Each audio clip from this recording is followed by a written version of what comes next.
Hello and welcome to Investment Insight. Before we begin, make sure to subscribe and hit the like button. Now let's break down what's happening in the markets today in a clear and simple way. Yeah, and today we've got a really fascinating topic for you. We really do. So today we're looking at how a microscopic wiring mistake, I mean, something off by literally a fraction of a human hair, could potentially cost the global economy millions of dollars every single day. It's wild to think about. Right. We are digging into the semiconductor market today. For those of you listening, these are the microscopic brains powering, well, pretty much everything, from the phone in your pocket right now to those massive artificial intelligence data centers you keep hearing about. Exactly. And looking through the stack of sources we have today, which includes, recent market analyses, supply chain data, and corporate reports from August 2026, our mission today is to untangle this massive rumor. The big one. Yeah, the one floating around the investment world regarding one of America's absolute biggest tech companies. Right, and it's important because this industry is essentially the foundation of the modern economy. And according to recent analysis, the whole narrative surrounding the American chip giant, Intel, it's just been completely distorted. Distorted how? Well, the prevailing rumor is that Intel has effectively raised the white flag, like totally surrendering its advanced manufacturing capabilities to the Taiwanese giant TSMC. Wow. Yeah. But when you examine the actual production data and the supply chain movements, that story of total surrender is just fundamentally incorrect. Okay, let's unpack this because, as someone looking at this from a beginner's investment perspective, if I'm at home and I see headlines claiming like Intel's manufacturing failed, my logical assumption is that their factories are shutting down. But you think it's game over. Exactly. I think their core technology just hit a dead end. And that is exactly the assumption the market is making. But it totally contradicts the physical reality of what is rolling off their assembly lines right now. Wait, really? Yeah. The rumor specifically hinges on this idea that Intel's advanced manufacturing process, which they call 18A, was a bust. Yet, the hard facts from the 2026 data show that 18A is actively in mass production. Okay, I want to pause on that term for a second, 18A, because, we hear these marketing names constantly, right? What does the A actually stand for? And why should we or the listener even care? That's a great question because it really explains the physical limits these companies are pushing right now. So for decades, the industry measured the tiny transistors on a chip in nanometers. Which is, what, a billionth of a meter? Exactly.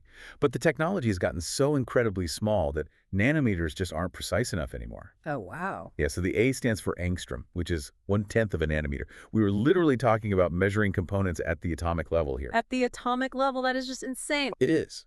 And the reason you should care is because the smaller the space between transistors, the shorter the distance electrons have to travel, which basically means the chip processes data way faster and uses less battery power. So it's not just some fancy marketing rebrand, it is a fundamental shift in physics. Exactly. And the data shows this atomic level 18A process is actually working. It is working at scale. Right. They initiated mass production on their Panther Lake chips back in late 2025 using this exact 18A technology. All right. And in their recent second quarter earnings for 2026, they confirmed that production volume is increasing. Plus, their yield. Yield meaning the percentage of chips that come out perfectly without any defects. Right, exactly. Their yield is actually ahead of their internal targets. Furthermore, if you look at their next generation tech called 14A, it's already tracking for mass production in 2028. Wow, okay. Yeah, the development metrics for 14A are looking even healthier than 18A did at this stage. Well, that just makes the whole surrender narrative incredibly confusing. It does. Like, if their internal 18A and 14A technologies are hitting their targets and, pushing the boundaries of physics, why do market reports consistently show Intel outsourcing some of their highest performing consumer chips to TSMC? Ah, I see what you mean. Because if you have the technology in-house, farming it out to your biggest rival makes it look like your own tech just isn't cutting it. Right, but that perspective relies on a really outdated way of understanding how semiconductors are made today. Oh. Yeah. Historically, the industry operated on this binary, right? Either you manufactured 100% of a computer chip in your own factory or you outsourced it entirely. Okay. But the modern industry, especially with the crazy demands of artificial intelligence, they've completely abandoned that monolithic approach. Okay, help me visualize that shift. Because to me, it sounds less like a traditional factory line and more like, well, maybe like a high-end restaurant. Okay, go on. Like, If a master chef bakes the most incredible artisan bread in town, they still might buy the absolute best cheddar from a neighboring farm to make the ultimate grilled cheese sandwich, right? Oh, that's a great way to look at it. Yeah, like they don't view buying the cheese as a failure of their own culinary skills. They are just mixing and matching the best possible ingredients to make a superior final product for the customer. That is a highly accurate way to frame it, actually. In the semiconductor industry, this approach is formally known as the chiplet strategy. Chiplet. Okay, so we're taking one massive chip and breaking it into tiny ones. Precisely. In the past, a processor was just one giant solid square of silicon. But as these chips became more complex to handle huge AI workloads, making one massive, flawless square became a statistical nightmare. Because of the defects you mentioned earlier. Exactly. If even one microscopic dust particle lands on a giant chip during manufacturing, you have to throw the entire expensive piece of silicon away. Oh, that sounds painful. It's terribly expensive. So engineers started slicing the design up. They break the chip down into modular functional blocks, the chiplets. Oh, I get it. So you separate the memory block from the processing block. Yes. You isolate the processing power, the communications hub, the graphics, and this is exactly where your sandwich analogy plays out. Right. Intel is adopting a flexible supply chain. So for certain products, they will manufacture every single chiplet internally using their 18A process. That's them baking all the bread. Okay. But for other products, if TSMC has a specific manufacturing process that is currently hyper-optimized for, say, a graphics component, well, Intel will just buy that specific cheese from TSMC and integrate it alongside their own homegrown bread. Which fundamentally reframes Intel's whole business model, if you think about it. It really does. Because the real metric of their success isn't whether they can stubbornly force themselves to use their own factories for every single internal part. No, not at all. The actual test is whether they can persuade major outside clients, I mean, the Googles and Apples of the world, to pay Intel to manufacture their chiplets. That is the real battleground. Can Intel be the bakery for the rest of the tech industry? Right. Well, here's where it gets really interesting, though. Because if the modern strategy requires sourcing all these different chiplets, some baked by Intel, some bought from TSMC, some from a memory supplier, you face a massive logistical hurdle. You do. You have to actually connect them all together so they can function as one brain, right? This right here is the defining challenge of the 2026 tech landscape. The industry calls this assembly process advanced packaging. Okay, to clarify for everyone listening, when we say packaging in this context, we are absolutely not talking about putting a finished product into a cardboard shipping box. No, not at all. Advanced packaging is a total marvel of microscopic engineering. It is the ultra-complex physical infrastructure, the microscopic wiring that connects all those individual chiplets together. So why has this specific step suddenly become the absolute biggest bottleneck in the global supply chain? I mean, why is everyone freaking out about packaging? Well, it comes down to the physics of artificial intelligence. Okay. AI models require just an astonishing amount of data to be processed simultaneously. And to achieve that, the processor chip and the memory chips must be placed incredibly close together. Like physically close? Very physically close. Data literally cannot afford the time it takes to travel across a standard circuit board.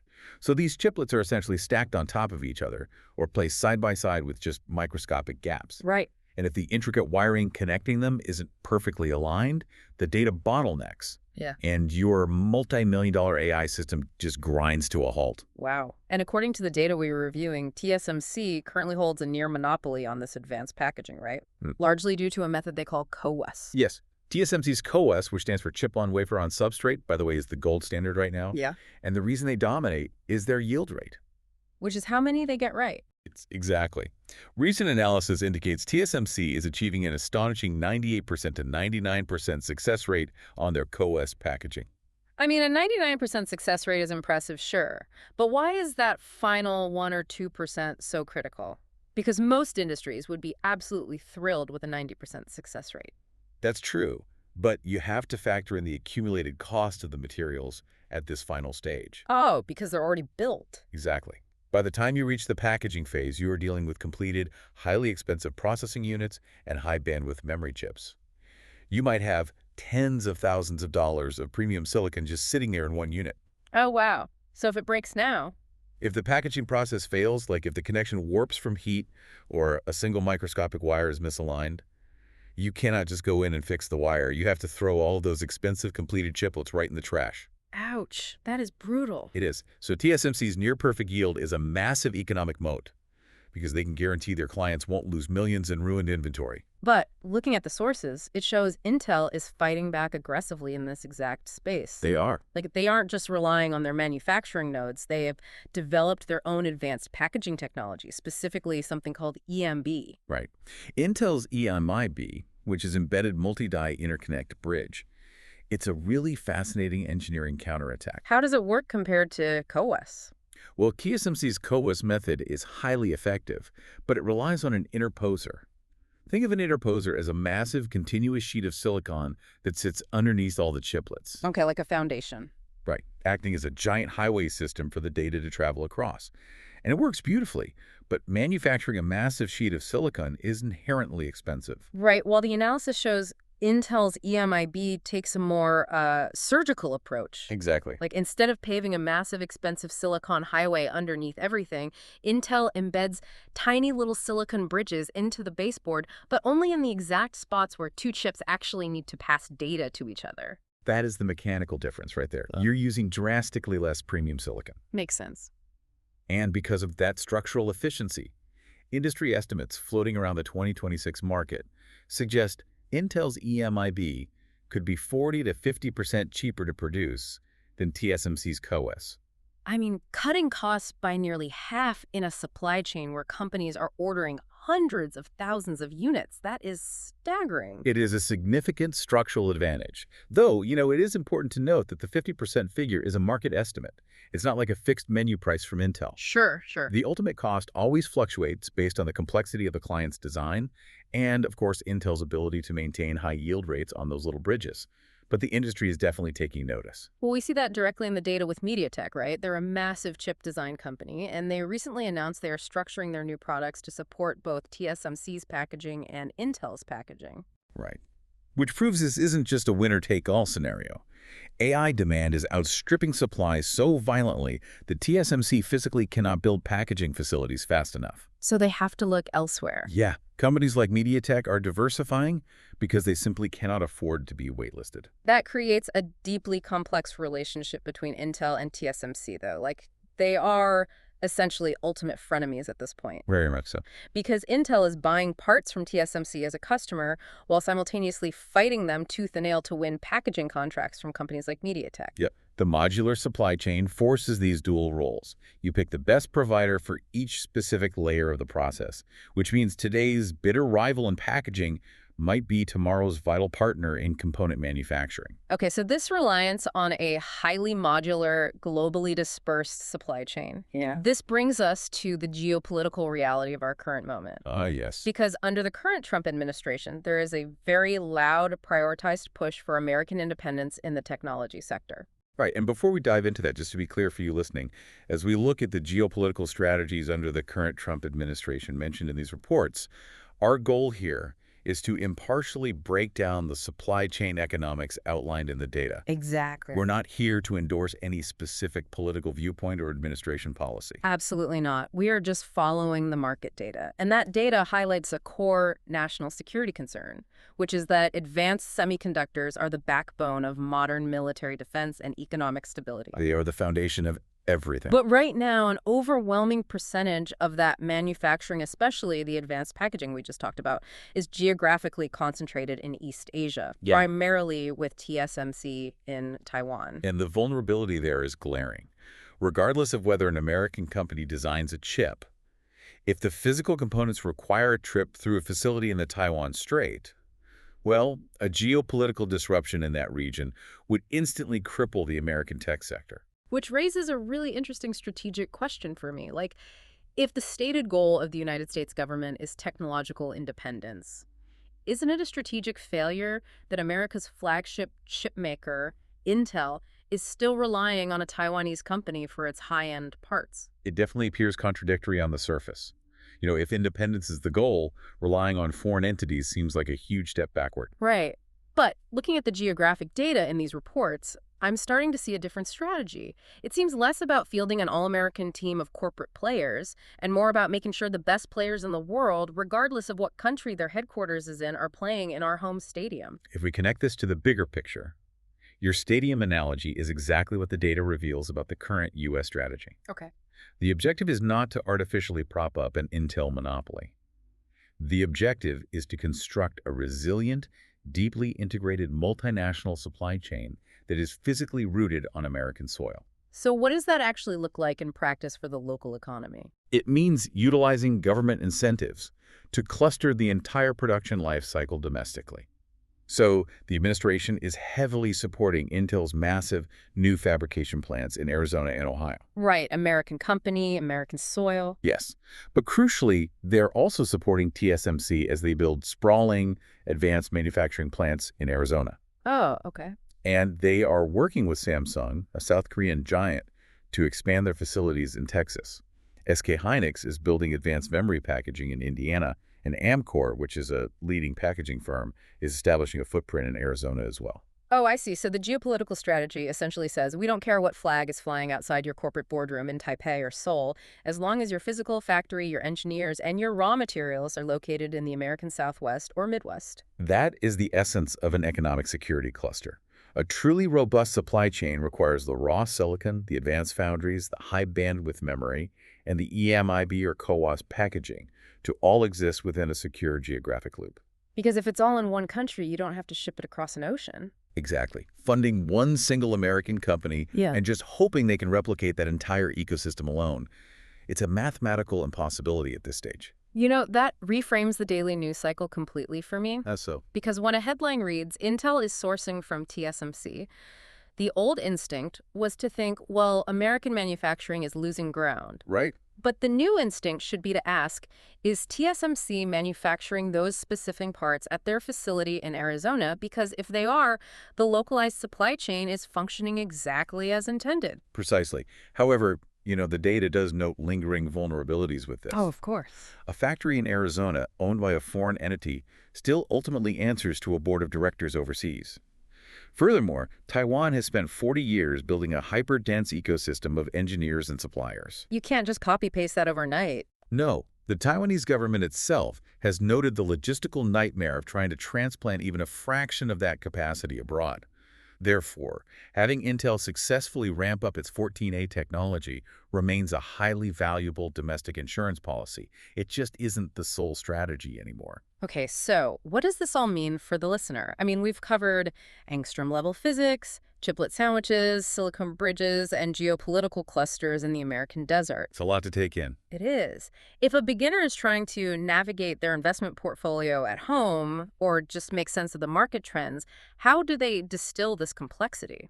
Well, the analysis provides a very clear framework. Instead of getting bogged down in the daily rumor mill, there are 3 distinct shifts in perspective you need to adopt. Okay, let's hear them. I imagine the first shift relates directly to how we assess risk, right? Like if corporate flags don't matter as much as physical factories, we have to change how we view a company's vulnerability. Exactly that. You have to look at the map, not the flag.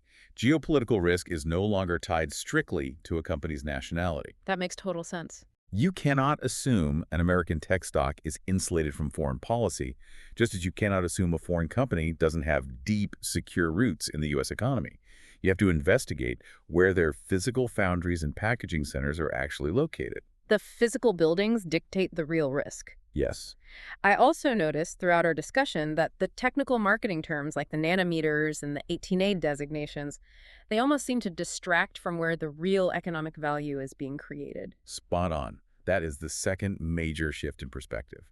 You have to look past the node marketing.